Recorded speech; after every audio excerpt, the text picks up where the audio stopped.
यहाँ पर हम समास के विषय में बात करते हैं। अब समास में हम आपको कारकीय संबंध युक्त जो समास हैं इनके विषय में बता रहे थे। जैसे कर्म तत्पुरुष कारकीय चिन्ह इसका होता है को, करण तत्पुरुष कारकीय चिन्ह से के द्वारा, संप्रदान कारकीय चिन्ह के लिए, अपादान तत्पुरुष कारकीय चिन्ह से अलग होना। यहाँ पर अपादान के विषय में हम आपको बता रहे थे कि अपादान जो है से अलग होना अर्थात किसी से अलग होने में अपादान संबंध अपादान कारक आता है। अपादान से ये बताया था हमने कि डंडे से या अन्य अलग शब्द में पेड़ से, विद्यालय से, घर से, घोड़े से अर्थात अलग होने अर्थ में अपादान विभक्ति आती है। यदि इसमें जिससे हम अलग हो रहे हैं, जैसे हम विद्यार्थी विद्यालय से घर जा रहा है तो हम विद्यालय से अलग हो रहे हैं, इसलिए विद्यालय में अपादान होगी। अपादान पंचमी विभक्ति कहते हैं इसे, अपादान विभक्ति होगी। घर से विद्यालय आ रहे हैं, विद्यार्थी घर से विद्यालय जा रहा है तो घर से अलग हो रहा है, इसलिए घर में पंचमी आएगी।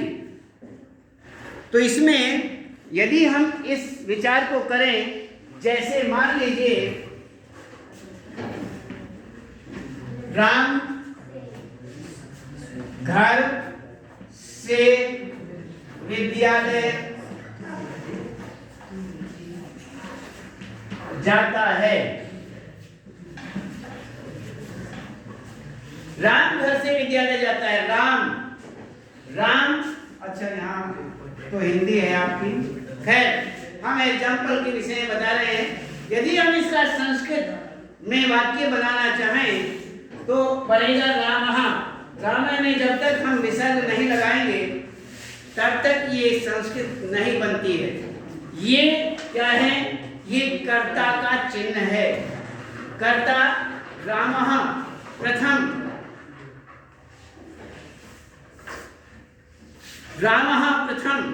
रामः जो है वह जैसे रामः, श्यामः, घनश्यामः, प्रीतः, प्रीति, अन्य बहुत सारे इस तरह के शब्द हैं। शब्द के अंत में यह अह का प्रयोग किया जाता है।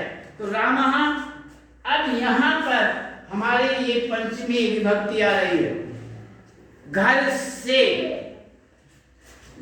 विद्यालय, इसमें घर की जो संस्कृत होती है वो गृह होता है। गृह एक शब्द होता है हमारे सामने ग्रह,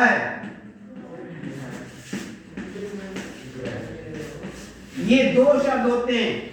इसको कहते हैं नक्षत्र आदि आकाशीय पिंड जो होते हैं उन्हें हम ग्रह शब्द में लेते हैं, ग्रह शब्द में लिया जाता है। और ये जो जिसमें ऋणी लगा रहता है ये कौन है? ये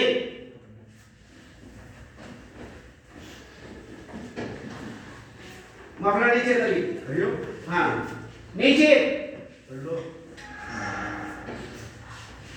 तो इसमें ग्रह शब्द जो है इसमें ऋणी शब्द का प्रयोग किया जाता है और इसमें ग्रह शब्द का प्रयोग किया जाता है।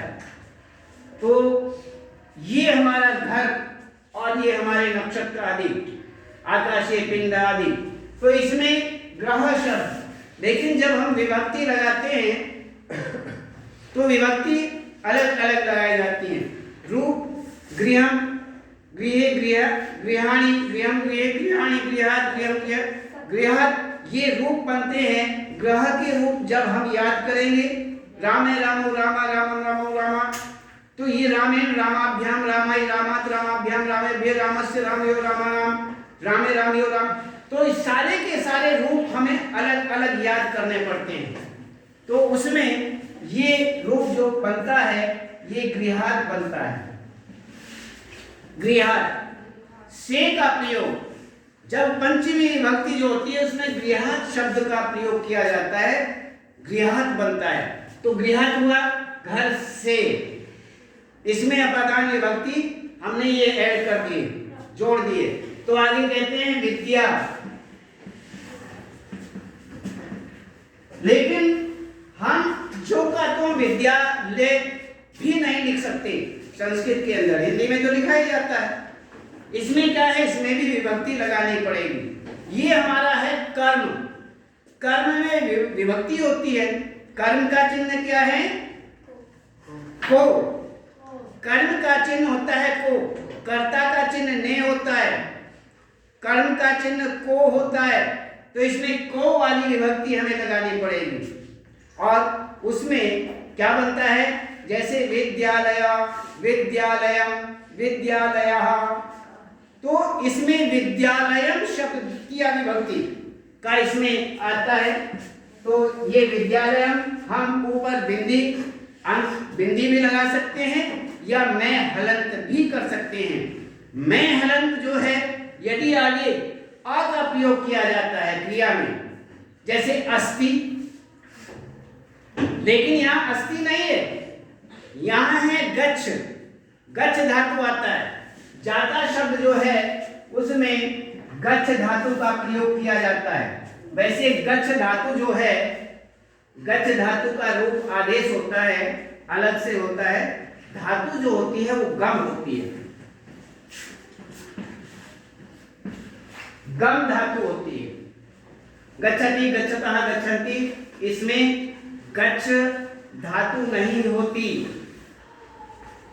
धातु होती है गम। यदि आपसे पूछ लिया जाए गच्छ की धातु का क्या है, तो गच्छ की गच्छ नहीं होती है, गम होती है। गम से गच्छ आदेश होता है और उसके बाद उसके रूप लिखे जाते हैं, रूप चलते हैं। ये अलग हुआ। तो इसमें गम जो है इसमें गच्छति, गच्छतः, गच्छन्ति। इसमें देखिए राम कर्ता एक है, इसलिए क्रिया भी एक वचन की ही आएगी, एक वचन की। गच्छ, गच्छ में गच्छ है, गच्छ में अति, अतः, अन्ति, अति, अतः, अन्ति ये जोड़े जाते हैं। एक में अति, दो में अतः, तीन या तीन से अधिक में अन्ति जोड़ा जाता है, बहुवचन हो जाता है। इसलिए यहाँ एक वचन है, कर्ता एक का है, इसलिए वहां पर गच्छति भी एक वचन की ही होगी। तो यहाँ पर गच्छति का प्रयोग किया जाता है। तो इसी प्रकार से यहाँ पर रामाभ्याहत विद्यालयम गच्छति ये हमारा रूप बनता है।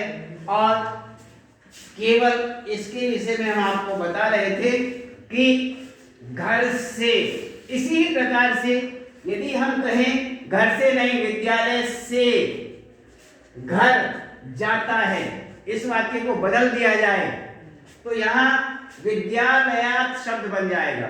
विद्या, विद्या शब्द हमारे पास में विद्या, विद्यालय, लयात शब्द का यहाँ पर जब विभक्ति लगेगी तो ये शब्द ये बन जाएगा, ये शब्द बनता है। तो विद्यालयात, लेकिन विद्यालयात यहाँ आएगा। राम विद्यालय से कहाँ जा रहा है, घर, घर जा रहा है। घर में द्वितीय विभक्ति आ जाएगी, को विभक्ति आ जाएगी। तो ये बदल जाएगा, क्यों अब तो हम घर से जा रहे हैं, फिर विद्यालय से जाएंगे। अब घर से विद्यालय जा रहे हैं, फिर हम विद्यालय से घर जाएंगे, इसलिए दोनों में विभक्तियों का अंतर आ जाएगा, बदल जाएंगे। इसलिए बहुत ध्यान से हमें इन विभक्तियों का विशेष रूप से ध्यान रखना चाहिए। तो यही विभक्तियां आपको यहाँ पर कारकीय, कारकीय मीन्स चिन्ह, चिन्ह से वही तात्पर्य है और कुछ नहीं है। तो यहाँ पर हिंदी है, वहाँ पर संस्कृत है, बस इतना ही अंतर है। लेकिन ये कारकीय चिन्ह आपके सामने जो के तो हैं वहाँ समास के अंतर्गत हैं, यहाँ अन्य वाक्यों के अंतर्गत है। इसमें अपादान तत्पुरुष कारकीय चिन्ह से अलग होना, संबंध तत्पुरुष कारकीय चिन्ह का के की रा रे री ना ने नी, ये सारे के सारे जो हैं ये संबंधक कारकीय चिन्ह माने जाते हैं।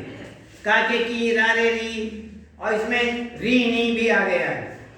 तो ये अलग अलग हैं और हम हर तरह से इस बात को अच्छी तरह से जानते हैं कि हमें इन सारे कारकीय चिन्हों को विशेष रूप से याद रखना चाहिए, याद करना भी चाहिए क्रम से, तभी अच्छी तरह से हम अन्य तत्पुरुष सारे के सारे तत्पुरुष निकाल सकते हैं।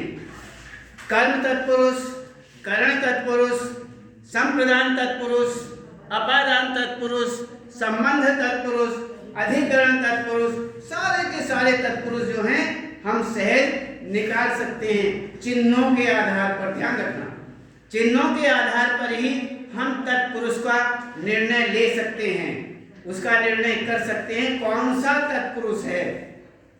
तत्पुरुष तो सभी हैं, लेकिन कौन सा है ये चिन्हों के आधार पर ही जान सकते हैं। अब हम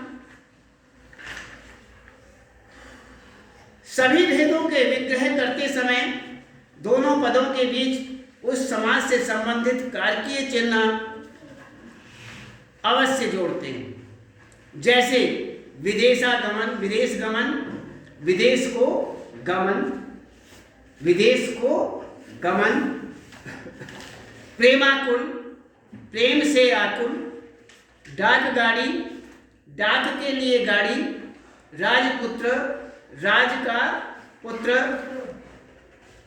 घुड़सवार, घोड़े पर सवार, आदि आदि।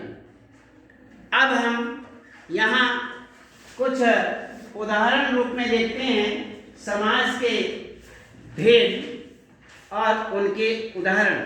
समास कौन से समास? तत्पुरुष समास। तत्पुरुष समास के जो भेद हैं ये 6 के 6 भेद और इनके जो उदाहरण हैं इनके विषय में यहाँ पर हम देखेंगे। तो इस प्रकार से आगे हम बताएंगे, तो इनके विषय में आपको बताएंगे।